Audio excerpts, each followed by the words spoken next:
He's late. Again. We were supposed to meet you 10 minutes ago. It's okay, Em. I just ordered. But it's clearly bothering you more than just the 10 minutes. What happened this time? It's everything, Grace. Liam forgot to pay the electricity bill. We almost had a blackout. He was late picking up my mom from the airport last week. Every little oversight feels like a massive indicator of how little or our life, matters to him. I feel like I'm constantly braced for the next mistake. Oh, that anxiety is exhausting. It sounds like you are completely losing your sense of basic safety in the relationship. Exactly. I feel like I can't trust him with anything routine, but he swears he's committed to our future. How can I trust the future when I can't trust him to do something as basic as be on time or pay a bill? That is a huge question, and the answer lies in separating what he means from what he does. The core problem here is the disconnect between intent and impact. I know Liam. He is genuinely scatterbrained and thrives with a high need for freedom and low pressure. His intent is never to hurt you. He simply views time and details as flexible. I believe his intentions are good, but the impact is that I feel unsafe, disrespected, and like I'm constantly waiting for the next catastrophe. When he's late or forgets something important, the message I receive is, "You are not important enough to warrant my focus." That's it. You need trust and security above all else. When he's unreliable, your primary need is unmet, and you feel profoundly unsafe. But when you confront him, you probably focus on the failure.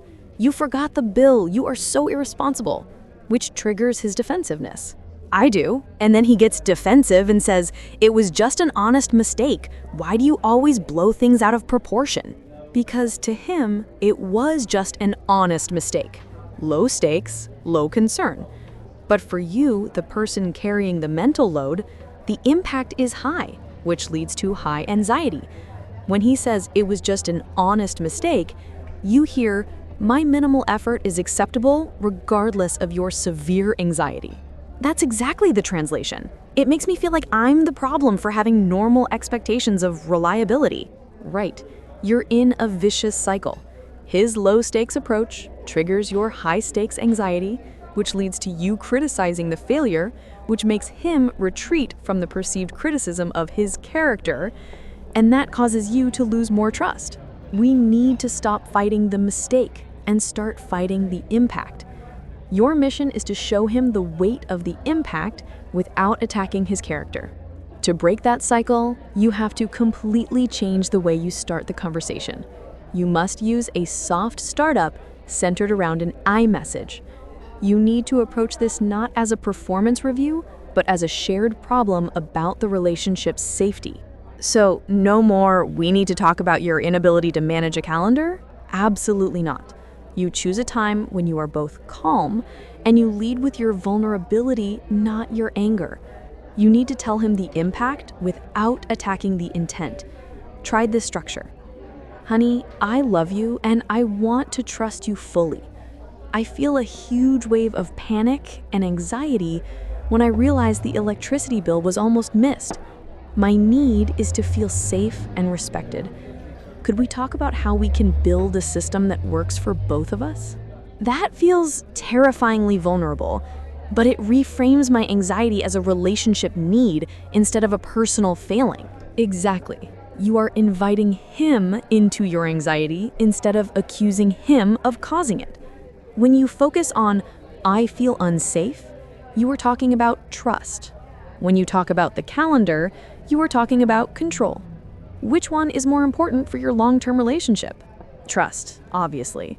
But what if he just says, "I'm sorry, I'll try harder," and nothing changes? That's what always happens. That leads to the final crucial step, changing the language of apology. Liam is probably using the simplest apology.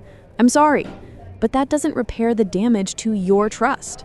We need to look at the 5 languages of apology. Gary Chapman, who wrote about the love languages, also outlined the 5 languages of apology. Simple "I'm sorry," expressing regret, isn't enough for you. You need a form of apology that actually rebuilds trust. What language do I need to hear? You need to hear accepting responsibility, I was wrong for prioritizing my freedom over your safety, and most importantly, making restitution. You need him to offer an action that repairs the damage to your anxiety. So you can tell him, I appreciate your I'm sorry, but what would really make me feel safe is a commitment to a new system. I need to see you actively making restitution for the lost trust. So I tell him what form of apology I need. That's revolutionary. It is. And the restitution is the co-creation part. You stop delegating tasks and start building a shared trust system that respects both your needs. For tasks that are critical for your security, bills, appointments, you don't divide them, you dual verify them. For example, I will set up autopay, but his job is responsible for checking the confirmation email every month.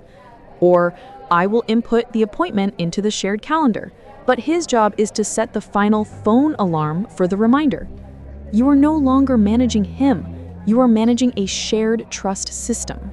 That reduces my mental load but still holds him accountable to the system. It turns his unreliability into a structured task where the failure belongs to the system, not just his character. Exactly. The core lesson here, Emily, is to stop attacking his intent and focus entirely on the impact on your safety. The problem wasn't a bad memory. It was a lack of structural respect for your need for security. So I need to use iMessages to explain the impact and then ask for an apology in the form of making restitution, which means co-creating the dual verification system for critical tasks. I stop chasing him and start trusting the system we built together. Precisely.